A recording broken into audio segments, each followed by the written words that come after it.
Hey, hello. Balik lagi di channel Spoiler Moon, dan kita akan lanjutkan lagi kisah hidup Fang Yuan. Di part sebelumnya, kita mendengar bahwa Fang Zheng itu menjalankan misi, dan secara kebetulan dia membangunkan seorang immortal peringkat 8. Lalu setelah itu kita juga mendengar penjelajahan Fang Yuan ke alam mimpi, baik alam mimpi dari jalur pedang dan juga dari jalur manusia yang terakhir. Nah, hari ini kita akan sambung lagi kisah hidup Fang Yuan di part 379. Pengadilan Surgawi. Seorang immortal wanita namanya Qin Dingling berdiri di atas menara pengadilan surgawi. Dia memandang hamparan pengadilan surgawi di kejauhan. Tatapannya tampak dipenuhi dengan nostalgia. Nah, Qin Dingling ini adalah immortal peringkat 8 yang sebelumnya dibangunkan oleh Fang Zheng. Sekarang dia berada di pengadilan surgawi. Beberapa saat kemudian setelah memandangi hamparan pengadilan surgawi, Qin Dingling berkata, "Meskipun tempat ini sudah berubah begitu besar, tapi samar-samar aku masih bisa mengenali pemandangan dari 300.000 tahun yang lalu." Di sampingnya berdiri Peri Ziwei. Sikapnya penuh dengan rasa hormat. Qin Dingling rupanya memiliki hubungan yang sangat erat dengan pengadilan surgawi. Walaupun secara senioritas Qin Dingling itu masih jauh kalau dibandingkan dengan Duklong, karena Duklong itu berasal dari sekitar 1 juta tahun sebelumnya, sementara Qin Dingling hanya 300.000 tahun sebelumnya. Tapi meski begitu, mereka tetaplah senior dari Peri Ziwei. Apalagi latar belakang dari Qin Dingling itu sama sekali tidak bisa dianggap remeh. Dulunya Qin Dingling adalah salah seorang tetua tertinggi pertama dari salah satu sekte kuno di benua tengah. Lalu sehari sebelum dia resmi menjadi anggota pengadilan surgawi, The Great Sun mengeluarkan sebuah deklarasi. The Great Sun memaksa Qin Dingling untuk menjadi salah satu selirnya. Memang The Great Sun di masa lalu adalah gambaran dari seorang raja dengan harem yang sangat banyak. Dan The Great Sun juga memiliki istana serta selir di 5 wilayah. Jadi di setiap wilayah itu dia punya istana dan punya selir. Pada masanya, Qin Dingling adalah salah satu selir dari The Great Sun yang berada di benua tengah. Kemudian, setelah The Great Sun wafat, Qin Dingling menghilang secara misterius.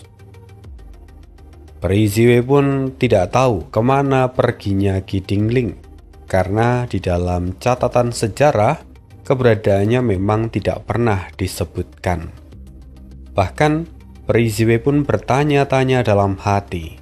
Identitas dari senior Qin Dingling memang tidaklah salah. Tetapi menurut catatan sejarah, dia mengembangkan jalur logam. Tapi kenapa sekarang dia justru mengembangkan jalur keberuntungan? Muncul pertanyaan lain dari Peri Ziwei setelah melihat Qin Dingling. Seolah membaca pikiran dari Peri Ziwei, Qin Dingling tiba-tiba berbalik. Dia berkata, "Ziwei, aku tahu pertanyaan yang ada di dalam benakmu. Dan sebenarnya, aku itu memang sengaja menghilang. Pada masa itu, The Great Sun memang tak terkalahkan. Dia mengendalikan seluruh area. Tak satu pun mampu melawannya. Syukurlah dia bukanlah seorang venerable iblis. Meskipun aku dipaksa menjadi permaisurinya, tapi aku tetap memiliki tujuanku sendiri. Setelah aku menjadi selirnya, aku pun mulai mempelajari kedalaman jalur keberuntungan dari The Great Sun. Dan setelah dia wafat, aku memperoleh banyak pencerahan. Kemudian, aku memutuskan untuk meninggalkan jalur logam dan kemudian beralih ke jalur keberuntungan. Tapi saat itu, aku sudah berada di peringkat 8, dan resiko untuk mengubah jalur terlalu besar. Hanya dengan bantuan pengadilan surgawi, aku memperoleh kesempatan untuk berhibernasi. Dan di saat itu, aku meninggalkan seluruh tanda dao jalur logamku, memadatkannya menjadi sebuah peti mati logam, dan kemudian aku dimakamkan jauh di dalam vena bumi, dan aku memasuki kultivasi tertutup untuk memahami jalur keberuntungan. Tidurku ini berlangsung selama 300.000 tahun, dan ketika aku terbangun, dunia di luar benar-benar telah jauh berubah melampaui pemahamanku. Perkataan Ki Dingling syarat akan emosi yang terpendam. 300.000 tahun berlalu dan segalanya kini telah berubah. Mendengar itu, Peri Ziwei menghela nafas panjang. Ada kegembiraan yang terpancar jelas di wajahnya. Jadi begitu rupanya. Senior, kedatangan Anda sungguh tepat waktu. Saya harus mengakui kegagalan saya memimpin pengadilan surgawi, karena telah berkali-kali saya menemui jalan buntu. Dan salah satu penyebabnya adalah kelemahan kami karena kurangnya kemampuan kami dalam jalur keberuntungan. Kami terus ditekan dan berulang-ulang kalah dari Fang Yuan. Ki Dingling mengangguk. Aku sudah membaca seluruh laporannya. Tak kusangka iblis seperti Fang Yuan bisa muncul di dunia ini. Bahkan dalam sejarah umat manusia, hal semacam ini sangatlah jarang terjadi. Namun, Ziwei, jangan meremehkan dirimu sendiri. Keputusanmu tidak ada yang salah. Hanya saja musuhmu yang terlalu licik, dan dia juga memiliki terlalu banyak warisan dari para Venerable di masa lalu. Hal itu membuat dia menjadi hampir mustahil untuk dihadapi. Jadi, ini bukan karena ketidakmampuanmu. Ki Dingling berhenti sejenak. Lalu dia melanjutkan. Aku khawatir alasan utama kebangkitanku kali ini itu berkaitan dengan kemunculan masalah yang dibuat oleh Fang Yuan. Peri Ziwei pun terkejut. Apa maksud senior? Ki Dingling tersenyum samar penuh dengan makna. Dia berkata, Ziwei, kebangkitanku jelas bukan tanpa sebab. Biarkan aku bertanya, siapa yang telah membangunkanku? Itu Guyue Fangzheng. Benar. Ki Dingling berbicara perlahan. Iblis dunia lain tidak terikat oleh nasib. Mereka adalah anomali dari dunia. Kehendak surga mencoba memanfaatkannya untuk melawan upaya dari jiwa spektral yang ingin menentang surga. Dan tentu saja, setelah jiwa spektral digagalkan dan iblis itu menjadi ancaman, kehendak surga juga telah menyiapkan cara untuk menahan iblis itu. Itu sama halnya dengan penawar racun ular yang sering ditemukan di sekitar sarang ular. Guyue Fangzheng, Dia adalah pengamanan yang diciptakan oleh kehendak surga untuk mengekang Fang Yuan. Saat mengatakan hal itu, Qi Dingling memandang Peri Ziwei dengan ekspresi yang apresiatif. Dia berkata, "Ziwei, kau memang hanya memiliki pemahaman yang dangkal tentang jalur keberuntungan. Tetapi kau mampu menyimpulkan hal ini dan memelihara Fang Zheng hingga menjadi seorang immortal. Tentu itu bukanlah hal yang mudah. Kerjamu bagus." Peri Ziwei segera membungkuk dan berkata, "Sungguh saya tidak pantas menerima pujian itu. Junior ini hanya melakukan yang terbaik demi pengadilan surgawi dan juga kebenaran umat manusia." Qi Dingling tertawa kecil. Kata-kata yang bagus. Inilah semangat pengadilan surgawi. Bahkan setelah 300.000 tahun, semangat ini tak pernah berubah. Dia melanjutkan dengan nada serius. "Iblis dunia lain Fang Yuan, dia adalah variabel yang tak terkendali. Sementara Fang Zheng, dia adalah kunci untuk menahannya. Dia akan berubah seiring dengan perubahan Fang Yuan. Jiwa spektral gagal menentang surga, dan Fang Yuan di sisi lain lolos dari kendali kehendak surga. Dia tumbuh semakin kuat dan hampir tanpa celah. Dengan kecepatan yang mencengangkan itu, bahkan pengadilan surgawi pun nyaris tak memiliki cara untuk menghadapinya. Kemudian untuk menutup celah ini, Fang Zheng membangunkanku dan memaksaku untuk kembali ikut campur dalam urusan dunia ini. Nasib itu bersifat tetap, sementara keberuntungan adalah variabel. Semakin tinggi kultivasi dan kekuatan seorang immortal, semakin kuat pula keberuntungannya. Karena setiap pikiran dan tindakannya dapat memicu perubahan dengan sangat signifikan. Karena setiap pikiran dan tindakannya dapat memicu perubahan besar di sekitarnya. Keberuntungan Fang Yuan sangatlah kuat.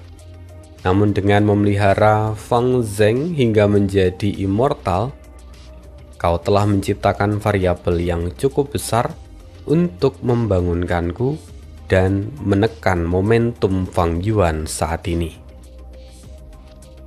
Di masa depan, peristiwa serupa akan terus terjadi. Fang Yuan tidak akan pernah bebas. Qi Dingling lalu memberikan instruksi tegas. Kau harus mengerahkan sumber daya untuk memelihara Fang Zheng dan memastikan keselamatannya.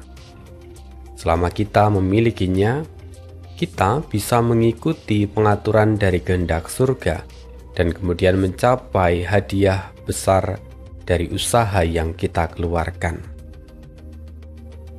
Segera Peri Ziwei mengangguk. Junior ini mengerti.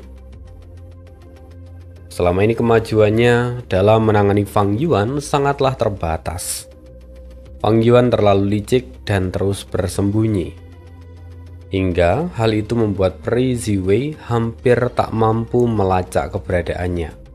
Dia kini memahami peran Fang Zheng, tetapi sebelumnya tidak terlalu menekankannya.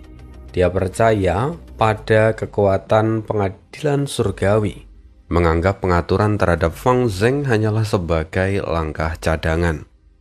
Tapi kini, setelah peringatan dari Qi Dingling, Peri Ziwei menyadari satu hal yang jelas. Fang Zheng adalah pion paling krusial dalam menghadapi Fang Yuan. Jika investasi ini terus dilanjutkan, maka lebih banyak eksistensi seperti Qi Dingling yang mungkin saja akan muncul. Semakin kuat Fang Zheng, semakin besar keberuntungannya, dan semakin banyak variabel yang dapat dia ciptakan. Semua ini adalah pengaturan dari kehendak surga, yang mana itu khusus untuk mengekang Fang Yuan. Kalau begitu, fokus kita jelas. Pengadilan surgawi akan mendukung Fang Zheng sepenuhnya. Peri Ziwei segera menyesuaikan strategi ini tanpa ragu. Qi Tingling lalu menambahkan, "Oh, satu hal lagi. Aku memiliki sejumlah besar resep Gu Immortal yang belum lengkap. Aku memperolehnya secara diam-diam saat dulu menyelidiki The Great Sun. Resep ini berkaitan dengan Gu Immortal jalur keberuntungan milik The Great Sun. Aku ingin kamu menyempurnakan dan melengkapinya." Setelah itu, Qi Tingling menyerahkan seekor Gu dari jalur informasi. Peri Ziwei segera menerimanya dengan kedua tangan dan berkata, "Saya akan berusaha semaksimal mungkin. Senior dapat menunggu dengan tenang." Sementara itu, saat ini di Surga Putih, di Gua Surga 5 Xiangs, dalam beberapa waktu terakhir, Fang Yuan berkultivasi di tempat itu dan terus berlatih gerakan pembunuh yang baru ia sempurnakan berkat pencapaiannya pada jalur pedang dan juga jalur manusia. Kini dia mendapatkan dua gerakan pembunuh baru yang sangat kuat. Dan di tengah latihannya itu, tiba-tiba jeritan bangau menggema di seluruh Gua Surga 5 Xiangs. Bangau putih yang tertidur itu pun akhirnya terbangun. Dia meregangkan tubuh dan mengepakkan sayapnya dengan anggun. Fang Yuan tersenyum. "Akhirnya, aku kembali sepenuhnya menguasai bentuk surga. Kali ini, bahkan hanya memakan waktu kurang dari setengah dari kehidupanku sebelumnya. Saatnya bergerak dan mencari Gua Surga Bencana Bintang dan Gua Surga Sastra Mendalam." Setelah itu tampak cahaya dingin berkilat dari mata Fang Yuan. Kabar baik lainnya datang bertubi-tubi. Langya juga mengirimkan laporan. Satu lagi Gu Immortal dari jalur keberuntungan peringkat 6 kini telah berhasil disempurnakan. Dan jumlah Gu peringkat 6 milik Fang Yuan terus meningkat. Tentu saja Fang Yuan berniat untuk meningkatkan Gu Immortal peringkat 6-nya menuju ke tingkat berikutnya. Tetapi karena dia belum memperoleh Gu penyesalan, maka Fang Yuan hanya bisa menunda rencana ini untuk sementara waktu. Setelah itu Fang Yuan mulai melakukan penjelajahan di Surga Putih. Setelah terbang selama beberapa waktu, Fang Yuan akhirnya tiba di lokasi yang ia ingat dari kehidupan sebelumnya. Menurut ingatanku, seharusnya Gua Surga itu ada di sekitar sini. Tempat itu tampak kosong, seolah tidak ada apapun di sana. Lalu Fang Yuan memberikan perintah pada bentuk surga untuk memastikan lokasinya. Bangau itu terbang keluar. Lalu dia berputar-putar perlahan di ruang kosong yang ada di depan sana. Seiring pergerakannya, arus informasi mengalir masuk ke dalam kesadaran Fang Yuan. Semua informasi itu adalah data tentang Gua Surga Bencana Bintang. Dan dalam sekejap, Fang Yuan akhirnya memahami struktur dunia di dalamnya. Meskipun aku pernah melahap Gua Surga ini di kehidupan sebelumnya, waktu kedatanganku kali ini sedikit berbeda. Tidak menutup kemungkinan akan muncul variabel tak terduga. Jadi aku harus memastikannya lebih dulu. Fang Yuan memang selalu waspada. Dan setelah melakukan pengamatan dalam waktu yang lama, dia akhirnya memastikan bahwa Gua Surga Bencana Binatang masih terisolasi sepenuhnya dan belum berinteraksi dengan dunia luar. Baru setelah itu dia mengaktifkan gerakan pembunuh yang telah lama ia siapkan. Setelah beberapa saat gerakan pembunuh itu berhasil diaktifkan, Fang Yuan pun merasa lega. Dari mulutnya keluar sebuah bola jiwa berwarna abu-abu. Bola jiwa itu adalah klon dari Fang Yuan itu sendiri. Dia bergerak dengan kecepatan luar biasa lalu menghilang dalam sekejap. Bola itu masuk ke dalam gua surga bencana binatang. Bola itu langsung meluncur turun dari langit. Di dalam gua surga bencana binatang, setiap makhluk hidup yang masuk akan terpengaruh oleh gerakan pembunuh transformasi asimilasi segudang binatang. Semuanya akan berubah menjadi bencana binatang. Pada saat kedatangan Fang Yuan yang terakhir, dia telah mengalami langsung kekuatan dari gerakan pembunuh ini. Dan saat itu dia dipaksa berubah menjadi dewa iblis berkepala banteng. Fang Yuan tidak punya pilihan lain selain membantai semua makhluk yang ada di dalamnya. Sungai darah mengalir dan mayat berserakan di mana-mana. Meskipun tak tertandingi dan mengamuk tanpa hambatan, hasil yang Fang Yuan peroleh sangatlah terbatas. Dia hanya berhasil merebut warisan bencana binatang tanpa mendapatkan pengakuan dari roh surgawi Qilin. Transformasi asimilasi segudang makhluk berhasil ia atasi dengan susah payah, tetapi dia gagal memperoleh Gu Immortal yang ada di dalamnya.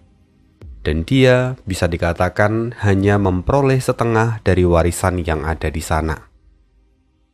Pada akhirnya, sekarang Fang Yuan kembali kemari dan mengubah pendekatannya. Dia tidak ingin menghancurkan gua surga bencana binatang. Dia ingin melestarikannya dalam kondisi yang utuh, mengumpulkan semua Gu Immortal di dalamnya, dan kemudian memindahkan mereka ke dalam apertur abadi berdaulat miliknya untuk memperluas kekuatan bawahannya. Sementara itu, bola jiwa Buabu terus meluncur turun. Transformasi asimilasi segudang makhluk mulai mempengaruhinya. Tetapi permukaan bola jiwa itu dipenuhi beragam tanda dao dari jalur transformasi. Tanda dao itu terus terkikis untuk menahan kekuatan asimilasi. Tapi, tanda dao itu jugalah yang mempertahankan bentuk asli dari bola jiwa. Di luar gua surga, Fang Yuan mengamati dengan seksama melalui bentuk surga. Dan untungnya, semua ini telah ia perhitungkan dengan cermat. Tak lama berselang, bola jiwa itu mencapai permukaan tanah dan menyusup ke sebuah kota yang ramai. Bola itu bergerak cepat menyusuri gang-gang sempit dan bersembunyi di sudut yang gelap. Dia bergerak lincah seperti ikan di dalam air. Setelah merasa semuanya aman, Fang Yuan melanjutkan pencariannya hingga dia kemudian tiba di lokasi kedua.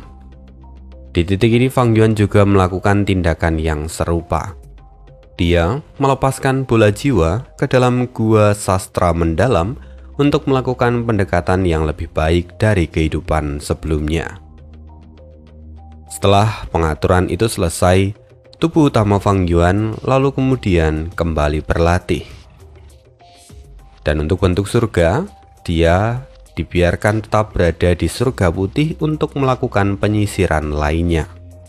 Melalui penyisiran ini, keuntungan Fang Yuan seolah tak pernah habis. Meskipun wilayah jangkauan dari bentuk surga yang ia kuasai masih jauh lebih kecil dibandingkan surga putih, perjalanan ini memberinya hasil yang luar biasa. Berbagai material abadi peringkat 8 jatuh ke tangannya. Di sisi lain, klon jalur waktu Fang Yuan juga berhasil menuntaskan deduksi yang penting. Penemuan ini menjadi titik balik yang mengembirakan. Dengan deduksinya, desain rumah Gu yang baru telah rampung dibuat. Fang Yuan segera memusatkan perhatiannya pada perakitan rumah Gu keduanya di dalam apertur abadi. Fang Yuan menggunakan Gu dinding besi, Gu Immortal dari jalur logam milik Sekte Langya sebagai fondasi pertahanan. Lalu ada juga ribuan Gu Fana yang diaktifkan bersama sehingga membentuk pusaran cahaya hitam yang perlahan-lahan memadat menjadi bola yang sempurna.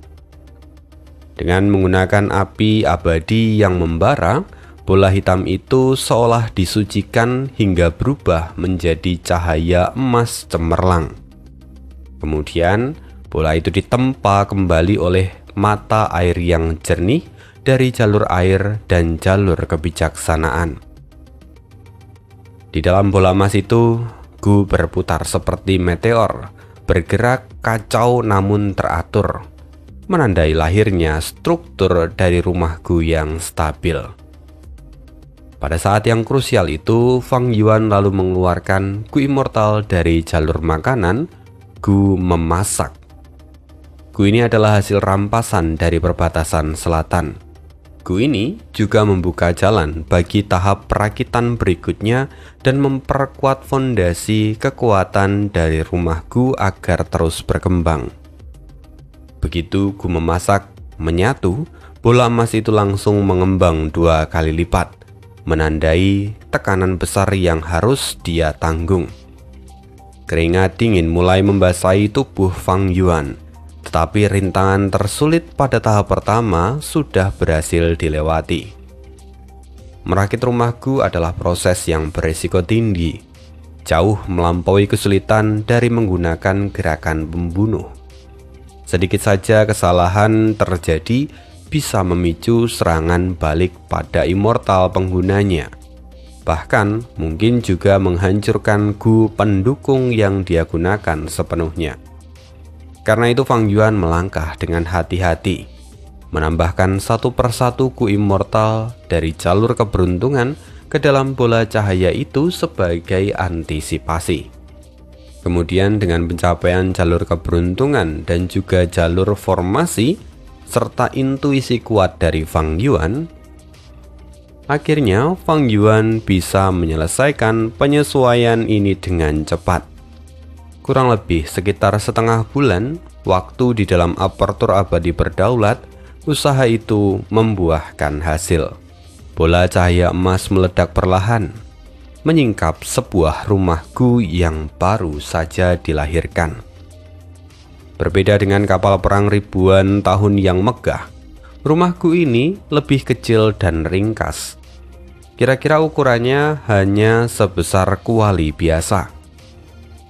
Seluruh bagian dalam rumah Gu ini bersinar keemasan dan dibalut oleh cahaya putih murni yang memancarkan kesan suci nan agung. Bentuknya sendiri menyerupai pot dengan ruang di dalam yang luas tapi kosong. Di bagian bawahnya terdapat 8 naga yang melingkar rapat dan membentuk kaki pot.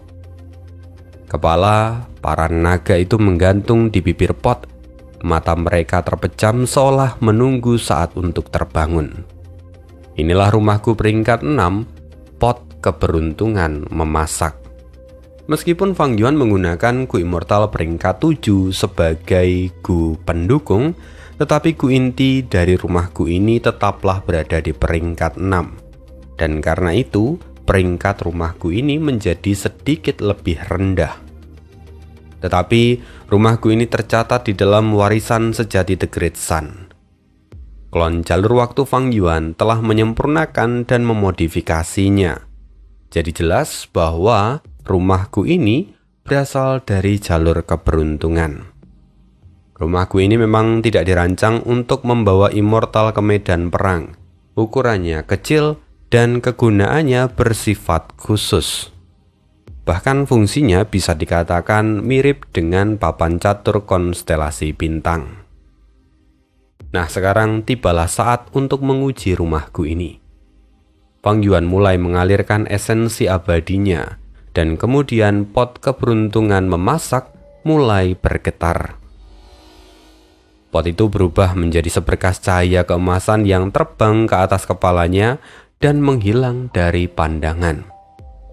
Bahkan Fang Yuan sendiri tidak dapat melihat rumah Gu itu dengan mata telanjang. Dia harus menggunakan metode khusus untuk memverifikasi keberadaannya. Tetapi untuk menggunakannya, Fang Yuan cukup menggunakan satu kehendak, maka dia bisa mengaktifkan salah satu gerakan pembunuh dari pot keberuntungan memasak. Gerakan pembunuh yang ia aktifkan sekarang adalah inspeksi keberuntungan. Setelah diaktifkan, visi Fang Yuan berubah drastis. Dia melihat keberuntungannya terus mengalir ke dalam pot keberuntungan memasak. Dan beberapa saat kemudian, pot itu terisi penuh oleh keberuntungan. Fang Yuan bergumam, "Gu Immortal inspeksi keberuntungan hanya berada di peringkat 6. Sementara tingkat kultivasiku kini telah menjadi peringkat 8. Gu ini sendiri tidak mampu memeriksa seluruh keberuntunganku." Pot keberuntungan memasak juga hanya peringkat 6. Karena itu aku hanya bisa melihat keberuntungan yang terkumpul di dalam pot, bukan seluruh keberuntunganku sendiri. Tapi meski begitu, Fang Yuan masih dapat melihat sebagian kecil keberuntungannya di luar pot. Salah satunya tampak seperti sungai keberuntungan dengan air yang jernih dan berkilau. Sungai itu menyerupai miniatur dari sungai waktu. Dan sungai ini paling erat hubungannya dengan Fang Yuan. Salah satu ujungnya mengalir ke dalam pot, sementara ujung yang lain membentang hingga jauh menghilang. Keberuntungan ini adalah keberuntungan dari klon jalur waktu Fang Yuan. Keberuntungan dari klon jalur waktu Fang Yuan relatif stabil, tetapi jejak Qi hitam juga terbentuk dan berkembang di dalamnya. Itu merupakan kelemahan dari Spring Autumn Cicada, sumber nasi buruk yang memang tak terelakkan. Dari waktu ke waktu, Fang Yuan harus menggunakan metode dari jalur keberuntungan untuk menekan efek negatifnya. Selain itu ada keberuntungan lain yang tampak seperti lapisan kabut merah muda, melayang di dekat pot dan berputar perlahan di sekitarnya. Itu adalah keberuntungan dari klon jalur mimpi Fang Yuan. Kabut merah muda itu tipis dan lemah, terus berubah bentuk seperti bayangan yang samar. Hanya setelah klon jalur mimpi mencapai peringkat 6, keberuntungan ini akan sebanding dengan klon jalur waktunya. Lalu selain itu terdapat juga keberuntungan dari klon manusia naga. Keberuntungan itu terlihat seperti naga ungu kecil yang terbang di sekitar pot. Lalu, sementara itu, klon Fang Yuan yang ada di Gua Surga Bencana Binatang memiliki keberuntungan yang rupanya seperti burung pipit abu-abu. Dia tampak kusam, seolah seperti burung pipit biasa pada umumnya. Sementara klon Fang Yuan yang ada di Gua Surga Sastra Mendalam, keberuntungannya berupa kuncup bunga yang layu. Fang Yuan berpikir, kedua klon ini memiliki keberuntungan yang sangat lemah. Tampaknya bola jiwa abu-abu telah menguras banyak keberuntungan mereka. Ditambah lagi, karena mereka terpisah dariku di dalam Gua Surga, maka terdapat penghalang alami pada mereka. Kalau begitu, harus kutingkatkan keberuntungan mereka. Dengan satu kehendak, Fang Yuan mengaktifkan pot keberuntungan memasak. Suhu pot mulai meningkat. Keberuntungan di dalamnya pun tampak mendidih. Dua naga di tepi pot membuka mata dan mulut mereka. Keduanya mulai menghisap keberuntungan dari dalam pot. Lalu tak lama kemudian, dua bagian keberuntungan pun terserap ke dalam perut naga itu. Kedua naga itu lalu bergerak bersamaan. Kepala mereka kemudian berbalik ke arah burung pipit abu-abu dan kuncup bunga yang layu. Naga itu meludah ke arah keduanya. Dua semburan keberuntungan itu melesat keluar dan menyatu dengan keberuntungan burung pipit abu-abu serta kuncup bunga yang layu. Dalam sekejap, burung pipit abu-abu lalu berkicau nyaring dan bahkan berubah menjadi elang berparuh tajam yang merentangkan sayapnya hingga dia bisa terbang tinggi. Sementara itu, kuncup bunga tampak segar kembali. Dia mekar dengan warna-warna yang cerah dan penuh dengan vitalitas. Kini keberuntungan keduanya meningkat dengan signifikan. Warisan sejati keberuntungan milik The Great Sun memuat deskripsi yang sangat komprehensif mengenai berbagai bentuk keberuntungan. Secara umum ada 7 warna utama keberuntungan: hitam, abu-abu, putih, merah, emas, biru, dan ungu. Tetapi ada pula warna-warna yang tidak lazim dan terbentuk dari percampuran berbagai warna itu. Keberuntungan memiliki beragam bentuk dan penampilan khusus. Wujudnya pun selalu berubah sesuai dengan situasi dan kondisi, serta keadaan dari individu yang bersangkutan. Fang Yuan itu adalah contoh yang baik. Dia memiliki keberuntungan yang sangat berbeda dibandingkan dengan para klonnya. Dia telah mewarisi warisan sejati jalur keberuntungan milik The Great Sun secara utuh, serta sebagian dari warisan sejati semua makhluk hidup beruntung. Karena itu, hanya dengan mengamati warna dan bentuk keberuntungannya, Fang Yuan dapat memahami kondisi seseorang dan menyimpulkan banyak informasi tersembunyi. Pot keberuntungan memasak memiliki Gu immortal keberuntungan waktu, Gu inspeksi keberuntungan, Gu keberuntungan kotoran anjing, Gu keberuntungan Qi, Gu hubungan keberuntungan, dan Gu immortal jalur keberuntungan yang lain. Seluruh kemampuan ini hanyalah fungsi dasar dari rumah Gu pot keberuntungan memasak. Dan yang paling utama tentu saja adalah memasak keberuntungan. Bentuk, ukuran, dan warna keberuntungan seseorang merupakan representasi langsung dari kondisi mereka saat ini, serta kemungkinan perubahan di masa depan. Sebagai contoh, jika Fang Yuan saat ini memiliki keberuntungan berbentuk peti mati hitam pekat, itu menandakan bahwa dia akan menghadapi bahaya yang besar. Dengan pot keberuntungan memasak, Fang Yuan dapat memasak keberuntungan peti mati hitamnya dan mengubahnya menjadi bentuk keberuntungan baru yang ada di dalam pot.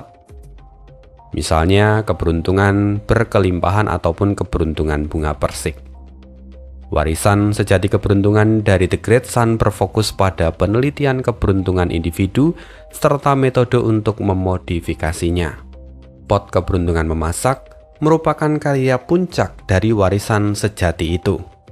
Memiliki kemampuan untuk mengolah segala bentuk keberuntungan dan mengubahnya menjadi hasil yang diinginkan oleh penggunanya.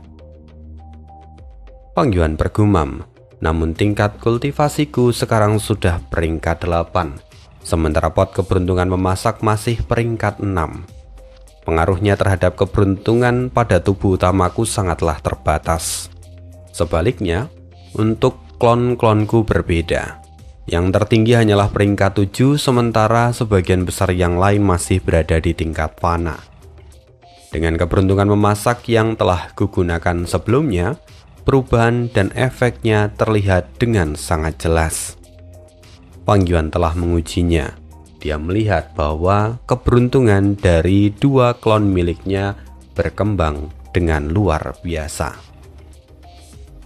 Sehingga Fang Yuan pun tampak puas dan kini dia kembali melanjutkan penyempurnaan serta pelatihan gerakan pembunuh jalur Qi miliknya. Di saat yang sama, kita berpindah ke Gua Surga Bencana Binatang. Di sana, klon Fang Yuan punya namanya Zhan Budu. Dia berjalan di tengah jalan kota. Kerumunan tampak hiruk-pikuk. Orang-orang bergerak dengan cepat seperti arus yang tak pernah berhenti. Zhan Budu bergumam, "Ini adalah pasarku terbesar di kota ini. Tempat ini adalah yang paling ramai." Saat ini, Zhan Budu masih berada di peringkat 1. Usianya pun masih sangat muda. Selain itu, karena kondisi keuangannya yang bisa dikatakan nyaris bangkrut, kedatangannya kali ini bertujuan untuk mengumpulkan informasi sekaligus memahami lingkungan sekitar. Kenapa kok dikatakan nyaris bangkrut? Karena Zhan Budu itu datang sebagai bola jiwa, dan memang dia itu tidak membawa gu apapun. Jadi Zanbudu memang datang dengan tangan kosong, bisa dikatakan begitu. Dan semua ini memang bagian dari pengaturan Fang Yuan untuk menyamarkan identitasnya, sehingga dia benar-benar memulai semuanya dari dasar. Zanbudu kini berpikir, seorang masterku membutuhkan sumber daya untuk berkultivasi, dan aku benar-benar tidak punya apapun sekarang. Tugasku yang paling mendesak adalah menghasilkan uang, sehingga aku bisa mendapatkan gu.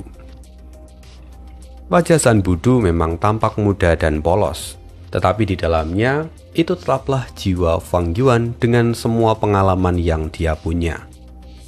Dengan semua itu, seharusnya memperoleh kekayaan dan menjadi seorang master gu bukanlah perkara yang sulit. Karena itu saat ini Zanbudu sedang melakukan observasi. Di tempat ini para master gu dikenal sebagai utusan binatang tempur. Meskipun sama-sama menggunakan gu, tapi gu itu hanya dipakai untuk memelihara binatang tempur atau menyatu dengan binatang dan tumbuhan liar. Tidak ada satupun contoh master gu yang bertarung sendirian tanpa bantuan tumbuhan ataupun binatang liar. Zanbudu terus berkeliling pasar. Dia mendapati bahwa hanya sedikit toko yang menjual gu. Sebagian besar justru menjajakan binatang buas atau tumbuhan. Hal ini memang tidak mengejutkan karena memang seperti itulah karakteristik dari Gua Surga Bencana Binatang. Fang Yuan berpikir lagi, Gua Surga Bencana Binatang memiliki gerakan pembunuh transformasi asimilasi segala makhluk. Dengan itu, maka masterku dapat menyatu dengan binatang ataupun tumbuhan dengan sangat mudah. Di dunia luar, metode semacam ini akan menghabiskan biaya lebih dari 10 kali lipat.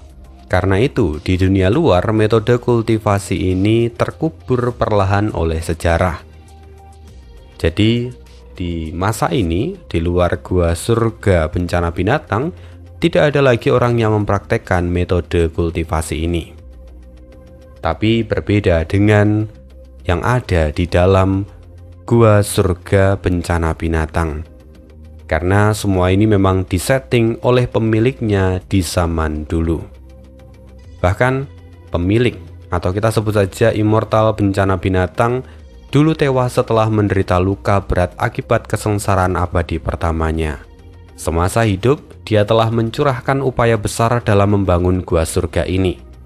Sangat mungkin dia menciptakan sistem ini agar dapat mengendalikan seluruh makhluk hidup di dalamnya dengan lebih efektif. Bagaimanapun juga jumlah penduduk di Gua Surga Bencana Binatang ini sangatlah besar. Jika Zanbudu ingin mengambil alih tempat ini, dia tidak bisa menempuh jalur kultivasi gu yang tradisional. Dia harus berasimilasi dan menjadi utusan binatang tempur. Walaupun menjadi utusan binatang tempur terdengar mudah, tetapi pada kenyataannya itu sulit dilakukan. Langkah paling dasar tentu saja harus berhasil menyatu dengan binatang buas ataupun tumbuhan. Sementara itu, dia tidak memiliki dasar itu. Baru setelah Zanbudu berhasil menyatu dengan binatang ataupun tumbuhan, dia bisa pergi ke guild binatang tempur, membayar biaya pendaftaran dan resmi menjadi anggota. Di dalam Gua Surga Bencana Binatang, guild binatang tempur merupakan kekuatan super terbesar dan satu-satunya. Jika Zanbudu bergabung, maka dia akan memperoleh status terendah sebagai murid binatang tempur. Sementara, untuk status tertinggi atau kekuatan inti dari guild itu sendiri dikenal dengan nama utusan binatang tempur. Ada lagi posisi di atas utusan binatang tempur yang dikenal dengan nama prajurit binatang tempur, di mana orang-orang yang ada di dalamnya adalah orang-orang yang telah mencapai tingkatan kultivasi di ranah immortal. Sebagian besar dari mereka menjabat sebagai penguasa kota. Dan terakhir, di tingkat paling puncak hanya ada satu sosok yang dikenal dengan nama Raja Binatang Tempur. Struktur organisasi ini sederhana dan lugas, dan tentunya banyak kita pahami. Oleh karena itu, saat ini Zan Budu tidak hanya kekurangan gu, tetapi dia juga tidak memiliki binatang tempur maupun tanaman tempur. Dan untuk mendapatkannya, tentu harganya sangatlah mahal. Setelah Fang Yuan mengumpulkan cukup informasi, sebuah rencana pun akhirnya dia bentuk. Menurut rencanaku, dalam waktu 1 bulan, aku akan memiliki cukup uang untuk membeli gu. Dan pada bulan kedua, aku baru akan mampu membeli binatang tempur tingkat rendah. Binatang ini diremehkan oleh banyak orang tetapi justru sangat bernilai jika dibandingkan dengan harganya. Setelah kekuatanku mencukupi, aku akan bergabung dengan guild binatang tempur, menerima misi dan meningkatkan kekuatanku dengan cepat. Itulah yang dipikirkan Zan Budu. Tetapi perubahan besar tiba-tiba terjadi. Sebuah teriakan keras menggema. "Hati-hati, di atasmu!" Zan Budu mendongak dan melihat sosok benda hitam yang melesat turun dari langit dengan kecepatan tinggi. Sementara di atasnya terlihat sosok laki-laki tua yang tengah mengendalikan seekor burung besar. Dia menukik tajam, jelas berusaha menangkap benda hitam itu, tapi tampaknya sudah terlambat. Orang-orang yang ada di sekitar segera bubar dengan panik. Zan Budu pun mempercepat langkahnya dan segera berlindung di bawah atap sebuah toko. Ledakan pun terjadi. Benda hitam itu menghantam tangga toko dan kemudian pecah berkeping-keping. Pecahan itu terbang ke segala arah. Teriakan kesakitan dan jeritan kepanikan terdengar di sekitar. Zan Budu adalah orang yang paling dekat dengan titik tabrakan itu. Namun anehnya dia sama sekali tak terluka, seolah dia dilindungi oleh keberuntungan. Zan Budu akhirnya membuka mata dan menatap benda besar di depannya. Ini telur. Aura ini jelas telur binatang buas kuno. Tapi telur apa ini? Saat pikiran itu muncul, cangkang telur pun mulai retak, dan seekor anak elang kecil keluar dari dalamnya.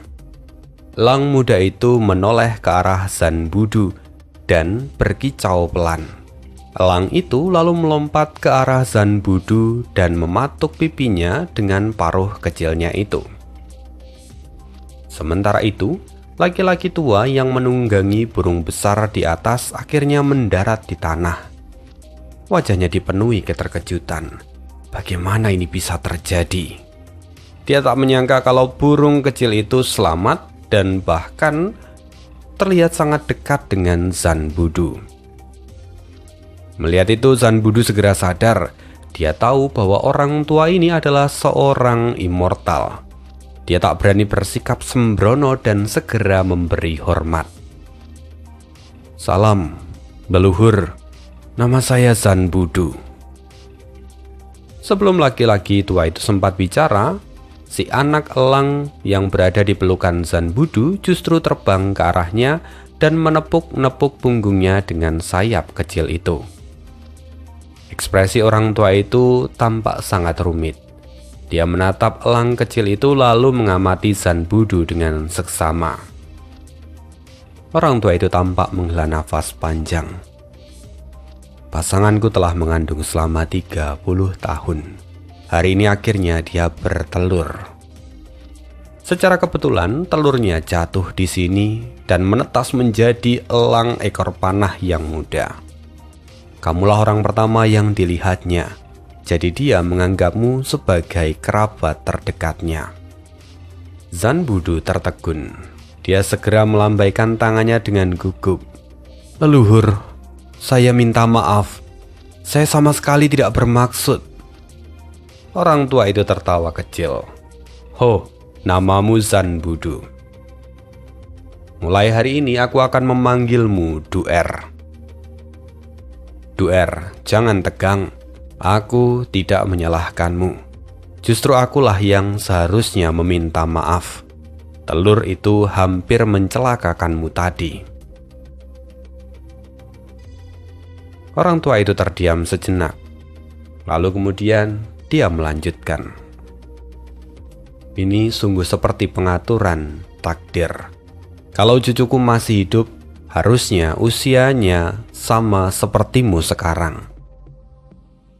Karena itu Duer, apakah kau bersedia berkultivasi bersamaku? Kau telah memperoleh pengakuan dari elang ekor panah muda ini. Di masa depan kau mungkin bisa menjadi prajurit binatang tempur. Prajurit binatang tempur? Mata Zan Budu membelalak. Dia terkejut. Ini adalah jalan yang paling singkat yang tak pernah ia duga sebelumnya. Dia tampak sangat gembira. Dengan segera Zan Budu mengepalkan tinjunya dan berkata, "Impian terbesar saya adalah menjadi prajurit binatang tempur. Leluhur, apakah sungguh saya bisa berkultivasi di sisi Anda?" Orang tua itu tertawa terbahak-bahak. "Tentu saja kau bisa. Lagi pula akulah yang memberimu tawaran. Tapi apakah kau bisa menjadi prajurit binatang tempur atau tidak? Itu akan tergantung pada kerja kerasmu sendiri." "Tentu saja, terima kasih leluhur. Saya sangat bersedia," kata Zan Budu. Lalu setelah itu, orang tua itu pun membawa Zan Budu pergi.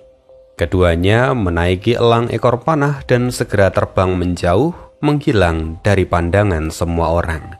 Inilah efek dari perubahan keberuntungan milik Zan Budu. Sementara itu di langit, beberapa orang tampak mengamati. Apa yang baru saja kulihat tadi? Keberuntungan anak muda itu terlalu luar biasa. Sosok yang lain berkata, "Orang tua itu adalah penguasa kota tebing gunung. Aku dengar dia datang ke kota kita untuk bernegosiasi dengan penguasa kota di sini." Mendengar itu, orang-orang tenggelam dalam kegaduhan dan diskusi menjadi riuh. Banyak orang yang merasa iri pada Zan Budu. Andai saja mereka tahu apa yang akan terjadi, pasti mereka tidak akan menghindar supaya mendapatkan keberuntungan sebesar Zan Budu. Walaupun pemikiran itu sangatlah naif karena mereka tidak mengetahui konsep keberuntungan yang ada. Dan itu adalah salah satu bentuk efek dari gerakan pembunuh rumah Gu Pot keberuntungan memasak. Tentu masih ada satu lagi, yaitu kondisi dari klon Fang Yuan yang ada di dalam gua surga sastra mendalam. Tetapi kita cukupkan dulu untuk hari ini. Kita akan sambung lagi kisah hidup Fang Yuan di part berikutnya. Terima kasih, see you again di next video dan bye.